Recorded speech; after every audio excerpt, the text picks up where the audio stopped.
परिजनों, आज हम जीवन के रहस्यमय लक्ष्य और उद्देश्य पर चिंतन करेंगे। विश्वास है कि यह यात्रा आपको भीतर तक स्पर्श करेगी।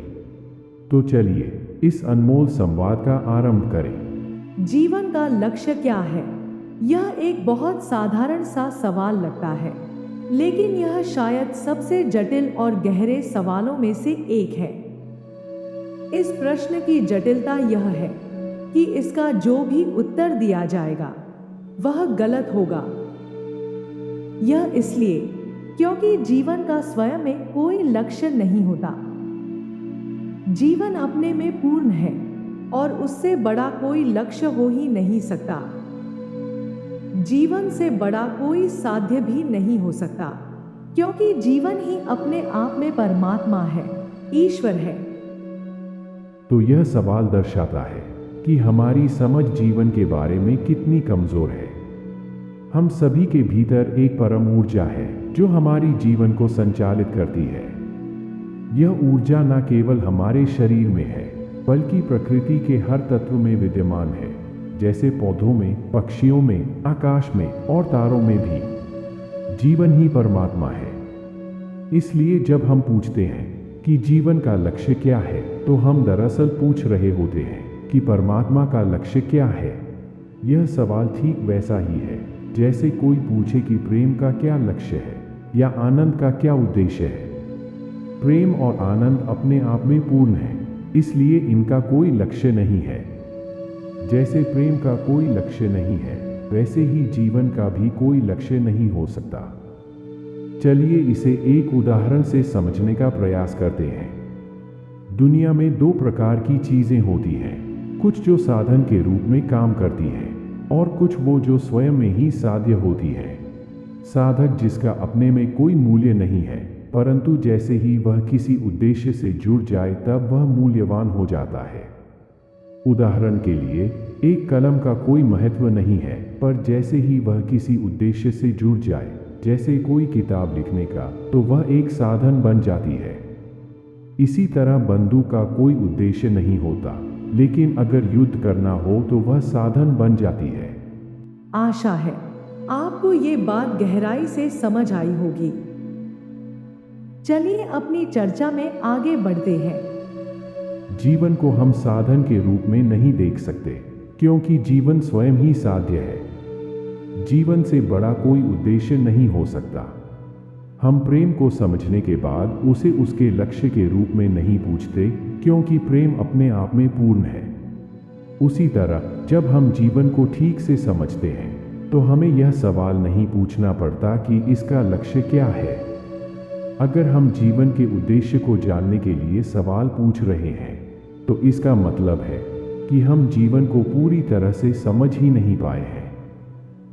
अक्सर लोग यह समझते हैं कि जीवन का उद्देश्य किसी खास लक्ष्य को प्राप्त करना है, जैसे कि धन अर्जित करना, प्रसिद्धि प्राप्त करना या किसी विशिष्ट काम को पूरा करना।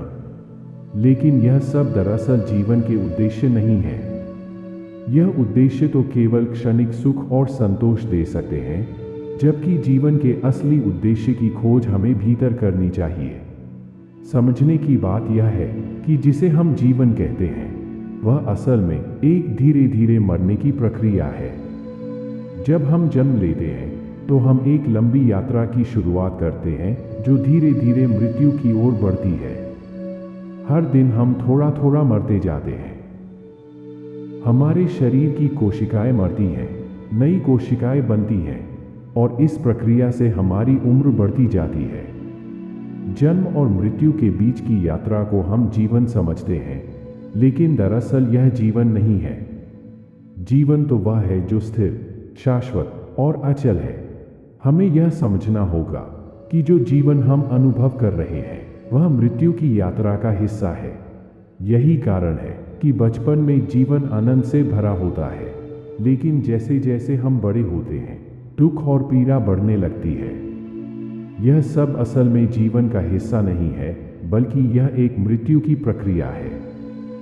एक बात पे ध्यान दें कि जब एक बच्चा जन्म लेता है, तो हम सोचते हैं जीवन की शुरुआत हुई, लेकिन सच तो यह है कि उस दिन से मरने की शुरुआत हो जाती है। धीरे धीरे हर दिन वह थोड़ा थोड़ा मरता है और बुढ़ापे तक आते आते वह पूरी तरह मृत्यु तक पहुंच जाता है। जीवन का लक्ष्य, जिसे हम समझने की कोशिश करते हैं, असल में वह लक्ष्य नहीं है, बल्कि वह मृत्यु की एक लंबी यात्रा है। जिंदगी में जो भी हम करते हैं, वह सभी कार्य हमें जीवन की सच्चाई से दूर कर देते हैं। हम सोचते हैं कि हम कुछ खास काम कर रहे हैं, लेकिन असल में हम जो कर रहे होते हैं, वह सब हमें मृत्यु की ओर ही ले जाता है। चाहे हम कोई व्यवसाय करें, नौकरी करें, परिवार का पालन पोषण करें या फिर किसी महान उद्देश्य की ओर बढ़े, सभी मार्ग हमें अंततः मृत्यु की ओर ही ले जाते हैं। इसे एक कहानी से समझते हैं। बुद्ध के पास एक बूढ़ा भिक्षु आया जो यह कहता था कि वह 4 वर्ष का है। बुद्ध और उनके शिष्य चकित रह गए, क्योंकि भिक्षु का शरीर तो एक वृद्ध व्यक्ति जैसा प्रतीत हो रहा था। भिक्षु ने कहा, पहले वह मृत्यु के करीब था, लेकिन पिछले 4 वर्षों से उसने जीवन को महसूस करना शुरू किया है, और यही कारण है कि वह अपने उम्र 4 वर्ष की बताता है। उसके अनुसार जीवन का अनुभव तभी शुरू हुआ जब उसने शांति और ध्यान का अभ्यास करना शुरू किया। बूढ़ा भिक्षु ने अपने अनुभव से समझाया कि असल जीवन वह है जो हमें भीतर से मिलता है। बाहर की दुनिया और हमारी शारीरिक स्थिति केवल एक आवरण है। भीतर की शांति और चेतना ही असल जीवन का अनुभव देती है। जब हम जीवन के बाहरी रूप को त्यागते हैं और भीतर की ओर मुड़ते हैं, तब हम जीवन को सही अर्थ में समझ पाते हैं। इसलिए जीवन का लक्ष्य कभी भी कोई बाहरी उद्देश्य नहीं हो सकता। असल जीवन वह है जो भीतर की शांति, संतोष और चेतना से जुड़ा होता है। जब हम अपने भीतर के उस बिंदु को पहचान लेते हैं, तभी हम जान पाते हैं कि असल जीवन क्या है। जीवन का लक्ष्य स्वयं को जानने और अनुभव करने में ही निहित है। अंततः जीवन का उद्देश्य जीवन को जानना और अनुभव करना है। यह कोई बाहरी लक्ष्य नहीं है, बल्कि एक आंतरिक अनुभव है। जब हम इस अनुभव को प्राप्त कर लेते हैं, तो हमें किसी और उद्देश्य की तलाश नहीं रहती, क्योंकि हम स्वयं में पूर्ण हो जाते हैं। आशा है आपको यह चर्चा पसंद आई होगी। हमारे चैनल को लाइक और सब्सक्राइब जरूर करें। समर्थन के लिए धन्यवाद।